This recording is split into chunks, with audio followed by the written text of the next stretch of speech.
This episode has been brought to you in part by the Toronto Heschel School. You are invited to attend their open house on November 10th to discover what makes Heschel special. Visit torontoheschel.org for more details. That's Toronto, HESCHEL.org.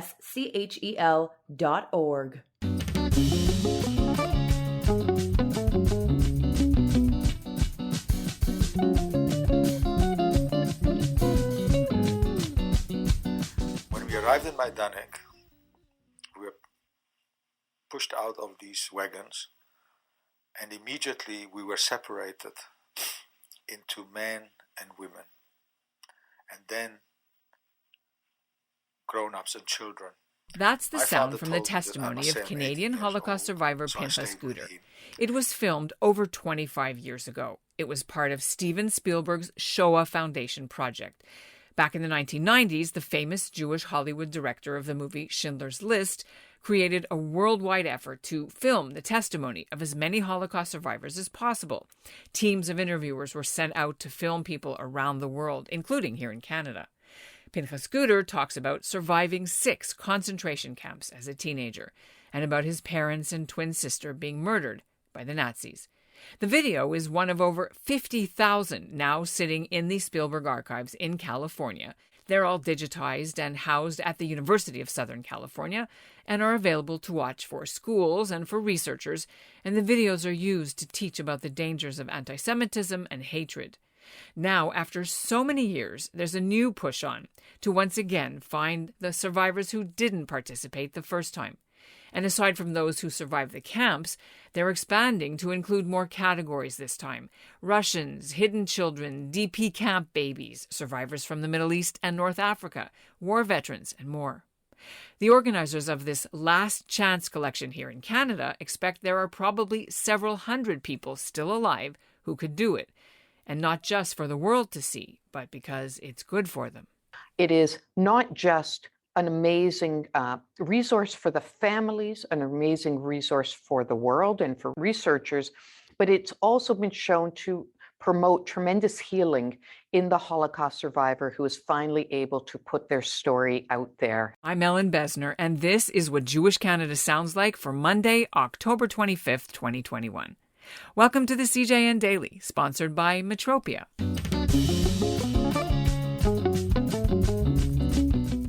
Back in the 1990s, the first time around, I was actually one of the volunteer videographer assistants for the Shoah Foundation program. We went with trained interviewers and film crews to the homes of Holocaust survivors in Toronto. About 2,000 Canadian testimonies were collected back then for the Spielberg archives. The Canadian launch of this Last Chance collection happened on Sunday with officials from the Shoah Foundation in California, together with members of Vancouver's Holocaust Education Centre and Liberation 75, the Toronto-based Holocaust group that will be in charge of the Canadian initiative. Coming up, we'll chat with Marilyn Sinclair. She's the daughter of a Holocaust survivor, and she's running this Last Chance collection in Canada for Liberation 75. But first, here's what's making news elsewhere in Canada right now. I'm Ruth Weiss in New York, and this is what Jewish Canada sounds like. Remember the episode we did 2 weeks ago about the 14-year-old boy from Thornhill who invented a daily prayer book app specifically for people who have Apple Watches? Well, since then, Eitan Steinfeld reports that he's had nearly 110 new customers. That's nearly double what he had the week before. So check out the CJN's Instagram account today and you'll see Eitan's interview. In other news, the Shadowlight exhibit of a replica Holocaust cattle car is open for visitors on Monday, October 25th. It's in Toronto's Trinity Bellwoods Park. The project is the brainchild of a University of Guelph graduate, Jordana Leibovitz. She's a granddaughter of Holocaust survivors. Her team's immersive experience allows visitors to feel what it was like being herded by the Nazis inside freight cars, packed tightly and transported to their deaths. Did you know that Canada has about 10,000 Holocaust survivors still, and it's the 3rd largest survivor community in the world, and that it's actually growing because of new arrivals from the former Soviet Union? That's why so much attention is being paid to collecting the missing Canadian Holocaust stories. The project's being launched just ahead of Holocaust Education Month. Organizer Marilyn Sinclair of Liberation 75 joins me now from Markham, Ontario.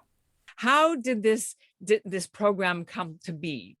think that people have realized that there were so many stories that weren't captured that are such important stories to tell.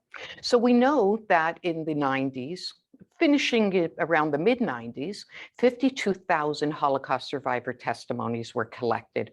And for those people who don't know, it was really an output of Schindler's List, where the survivors who were consultants to Steven Spielberg said to him, you know, it's one thing to know about our Holocaust histories, but you need to know our entire lives. What happened before? What happened after? We're not just a pocket of time of persecution. We're really entire people with entire lives. So Steven Spielberg took that inspiration and decided to film testimonies from victims of the Holocaust from all over the world, culminating in 52,000 testimonies. And then the testimony collections stopped from the USC Shoah Foundation. And now, 25 plus years later, we're realizing there were a lot of stories that weren't captured, probably because the people themselves weren't recognized as Holocaust survivors or didn't recognize themselves to be Holocaust survivors, such as the hidden children, the children who left on the kinder transport, the people who lived out the war in ghettos or in hiding. Also stories of the resistors and liberators and people born in DP camps and people who are persecuted in the Middle East and North Africa. And especially, probably the largest group are those from the former Soviet Union who fled, who were displaced, who suffered tremendously, but were never in the camps. And this is coming just ahead of Holocaust Education Week, but also in a time in our world where there's a very important story that needs to be told about the Holocaust for not just memorial reasons, but for other reasons. Maybe you can speak to the importance and the timing of this initiative. It is an interesting point in time, indeed, Ellen, and I suspect that when we do record new testimonies, we're going to hear perspectives from Holocaust survivors that wouldn't have necessarily been part of their narrative even 10 years ago. And that is, for instance, many people know Max Eisen, Holocaust survivor Max Eisen, talks a lot now about the hurtfulness to him of seeing swastikas painted on the walls of public buildings, to seeing the outpouring of anti-Semitism in our lives now. 20 years ago, I don't think we would have those kinds of statements from Holocaust survivors.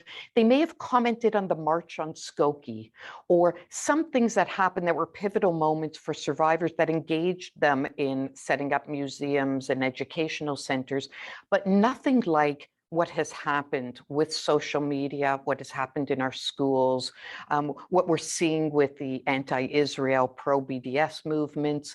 That's something really quite new. And I think even capturing the anxiety and the pain that's caused by that movement to Holocaust survivors and their descendants is a new story in and of itself, but such an important story at this point in time. So walk me through some of the technical aspects of how this project is going to actually be done.